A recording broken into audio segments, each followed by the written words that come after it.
से देखा जाए? हाँ, इस पद्म व्यू पे मैं अपनी बात रखूंगा राजीव जी कि ये पर्दे के पीछे और पर्दे के सामने क्या हो रहा है। लेकिन होली जैसा त्योहार जो इतना हर्षोल्लास का त्योहार है, मेरा सबसे पसंदीदा त्योहार है।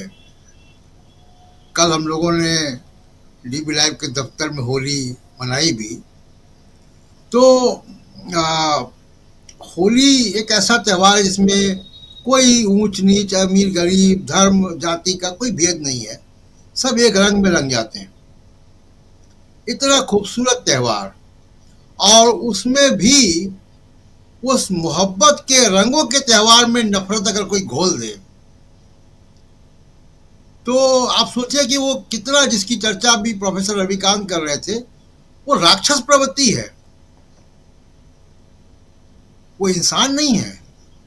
अगर आप त्योहार, हर्षोल्लास का त्योहार, बच्चों के घरों में बच्चों की पिचकारियां आ चुकी है, रंग गुलाल हो चुका है, घरों में गुजिया बन रही हैं, तमाम सब तैयारियां हो रही हैं, कपड़े निकाले जा रहे हैं, किस कपड़ों से होली पहन के खेलना है, शाम को क्या पहनना है। और उस इतने खूबसूरत त्योहार में एक ये राक्षस प्रवृत्ति के लोगों ने रंग में भंग कर दिया। तनाव है पूरे उत्तर प्रदेश में, मस्जिदों पे तिरपाल ढके जा रहे हैं। क्या हुआ, पहले कभी ऐसी होली आई नहीं क्या रमजान के दौरान? क्या ऐसा कभी हुआ नहीं है कि होली जो है, होली में क्या मुसलमान कहीं और चले जाते थे, यहीं रहते थे? रमजान के दौरान भी होली आई है, कई बार हुआ ऐसा, जुमे के दौरान भी आई है होली। तो ऐसा तो कभी नहीं हुआ कि इस पर, इसको लेके इतना ज़्यादा बवाल हो। और एक दो दो टके का एक अफसर, जिसको कि वहाँ का मुख्यमंत्री जो है वो इंडोर्स कर रहा है एक टीवी चैनल में जाके, जो टीवी चैनल दिन रात नफरत का मीडिया, नफरत का प्रचार करते, नफरत फैलाते समाज में। एक बहुत अदना पुलिस अधिकारी, उसको ठीक करना चाहिए था, उसको सस्पेंड करना चाहिए था, उसको सजा देनी चाहिए थी कि तुम संविधान के मुताबिक बात करोगे, और उस मामूली से पुलिस अधिकारी को आपने हीरो बना दिया, जिसके दिमाग में जहर भरा हुआ है, जो संविधान और कानून और रूल ऑफ लॉ की परिभाषा नहीं जानता। आप देखिए छत्तीसगढ़ में एक पुलिस अधिकारी का वीडियो वायरल है, वो कितनी समझदारी की बात कर रहे हैं, तमाम और अधिकारियों की बातें आती हैं। तो ये एक तो सबसे बड़ी बात कि ये बहुत शर्म की बात है। और वो एक्सपेरिमेंट फेल हो चुका है। एक्सपेरिमेंट कामयाब होता तो 33 सीटें नहीं आती 62 से, अयोध्या नहीं हार जाते आप। अगर नफरत की राजनीति चल रही होती, बुलडोजर से वोट मिल रहा होता, तो ये हालत नहीं होती, अयोध्या में नहीं हारते आप। और मिल्कीपुर का भी चुनाव एक साथ कराने की हिम्मत नहीं थी, और किस तरीके से कराया है, वो चुनाव अनफेयर तरीके से होता तो उसका नतीजा वैसे ही आता। अब सवाल उठता है कि योगी आदित्यनाथ इतने एक्टिव क्यों हो गए आजकल?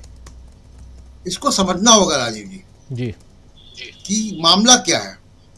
देखिए, मामला ये है कि अमेरिका की वजह से, ट्रंप के टैरिफ घोषणा की वजह से, और इनके नरेंद्र मोदी के मुंह पर टैरिफ की घोषणा की और ये खामोश रह गए, और तमाम वजह से अडानी ये आए, और इनके आने के तुरंत बाद अडानी का संबंध भी आ गया। हथकड़ी बेड़ी में हमारे लोगों को भेजा गया। केवल भेजा ही नहीं गया, अमेरिका की सरकारी एजेंसी से उनका वीडियो भी इशू किया गया। बार बार ट्रंप ने कहा कि मोदी माय फ्रेंड को हमने वोटिंग टर्नआउट के लिए पैसा दिया जी। तो कई बार उसने कहा कि टैरिफ लगाते हैं, रेसिप्रोकल टैरिफ हम लगाएंगे। बार बार उसने बेइज्जत किया। मोदी साहब की पोजीशन बहुत ही वनरेबल हो चुकी है। उस इंडस्ट्री को भी ये नहीं प्रोटेक्ट कर पा रहे हैं जिस इंडस्ट्री ने, कैपिटलिस्ट ने, उद्योगपतियों ने उनको वहां बनाया है। उनके भी हितों की रक्षा नहीं कर पा रहे हैं। तो आप देख लीजिएगा अगले कुछ सप्ताह में बिल्कुल तस्वीर साफ हो जाएगी। मोदी साहब की जो ग्रिप है प्रशासन पे, एडमिनिस्ट्रेशन पे, ब्यूरोक्रेसी में, वो कमजोर हो रही है। क्यों गए भाग के मॉरिशस? इधर अडानी की चिट्ठी आई है, उधर ये बनाना वो चले गए मॉरिशस। होगा बायलैटरल कुछ कुछ आपने घोषणा कर दी, वहां की पार्लियामेंट भी बनाएंगे आप। बहुत सी चर्चाएं हैं उसको इनके मॉरिशस को जाने को लेकर, क्योंकि हिंडनबर्ग की रिपोर्ट में मॉरिशस की शेडी कंपनियों के नाम आए थे जो अडानी के भाई चलाते हैं वहां से। तो सवाल तो उठ रहे हैं। अब जब ग्रिप कमजोर हो रही है तो योगी आदित्यनाथ चल पड़े एक बार फिर अपना रेलिवेंस साबित करने के लिए।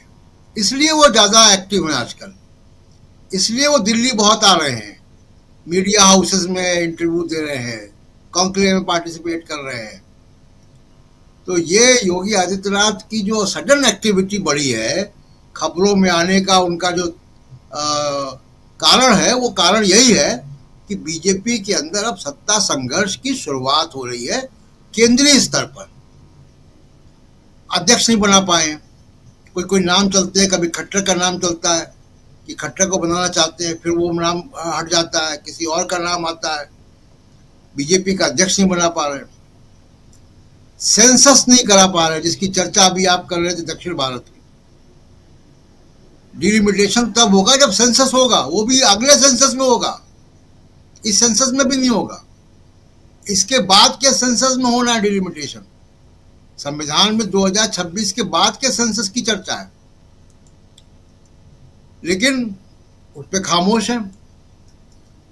दक्षिण भारत ने एक पूरा माहौल बना दिया, वो अपने चुनाव की वजह से कर रहे हैं, जिस भी वजह से कर रहे हैं। लेकिन आप देखिए कि अभी आप चर्चा कर रहे हैं बीजेटी की चर्चा, उड़ीसा के, जो वहां पे पहली मीटिंग हुई है पिछले महीने या इसी महीने शायद हुई है, पहले सप्ताह में बीजेटी वहां गई थी।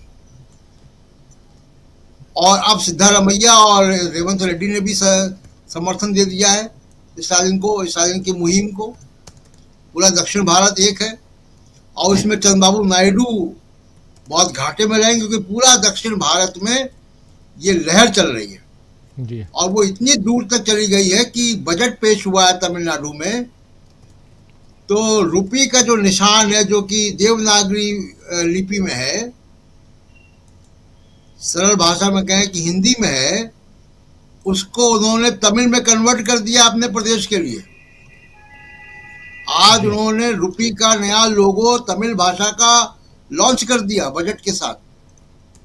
तो ये इस लेवल तक लड़ाई जा रही है।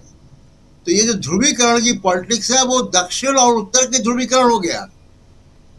वहां सारे मीडिया और पॉलिटिशियंस इस बात को बार बार बात कर रहे हैं कि जीडीपी में कंट्रीब्यूशन दक्षिण का, एचडीआई हम लोग ठीक करते हैं, हेल्थ केयर हमारा ठीक है, जनसंख्या में कंट्रोल हम करते हैं, और सत्ता जो है वो उत्तर भारत के लोग चलाएंगे, मजे वो लेंगे। तो ये एक भावना वहां पे आ गई है, और वो आंध्र प्रदेश में भी चंद्रबाबू नायडू को तंग करेगी।